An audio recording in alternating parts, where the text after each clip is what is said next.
میرے عزیزو، کیا آپ جانتے ہیں کہ امیر ہونے کا راز کیا ہے؟ امیر کیسے بندہ بنتا ہے؟ آؤ میں آپ کو ایک عظیم بات بتاتا ہوں۔ ایک مرتبہ حضرت موسیٰ علیہ السلام کے پاس ایک شخص آیا۔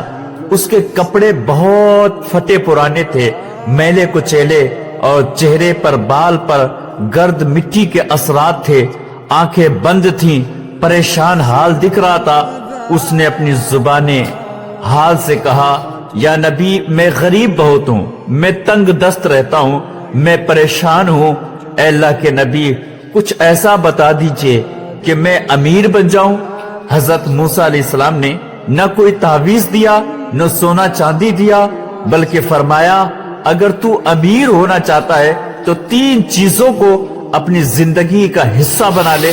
حیرانی سے حضرت موسیٰ علیہ السلام کو دیکھتا رہا، کچھ نہ بولا۔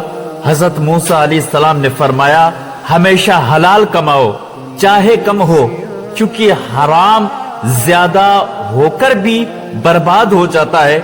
دوسرا راز یہ ہے، فرمایا، جو اللہ کے بندوں پہ خرچ کرتا ہے، اللہ اس پر آسمان سے خرچ کرتا ہے۔ اور تیسرا فرمایا، صدقہ کیا کرو، کیونکہ صدقہ مال کو کم نہیں کرتا بلکہ بڑھاتا ہے۔ اور تیسرا جو راز بتایا وہ یہ، حضرت موسیٰ علیہ السلام نے فرمایا، شکر گزار بن جاؤ، کیونکہ شکر نعمت کو روکتا نہیں بلکہ مزید بڑھا دیتا ہے۔ وہ شخص خاموشی سے چلا گیا، نہ کوئی سوال ہے، نہ کوئی شکوہ ہے، نہ کوئی گلہ ہے۔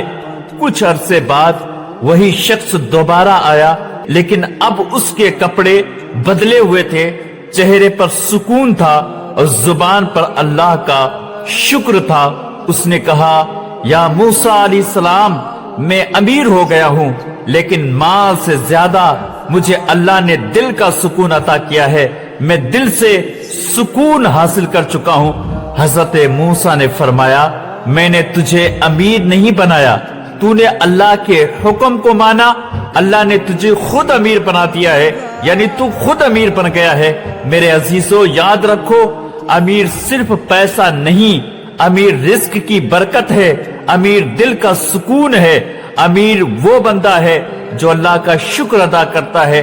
اگر تم بھی چاہتے ہو کہ تمہارے رزق میں برکت ہو، اگر تمہاری زندگی بدلی جائے، اگر تم اپنی سوچ کو بدلنا چاہتے ہو، تو آج ہی یہ 3 چیزیں لازمی جو ہے اس پہ عمل کر لو، اپنی زندگی کا حصہ بنا لو۔ حلال کماؤ، صدقہ دو، اور شکر گزاری کرو، ناشکرے نہ بنو۔ یہی وہ راز ہے جو حضرت موسیٰ علیہ السلام نے سکھایا اور جو آج بھی زندگیاں بدل رہا ہے۔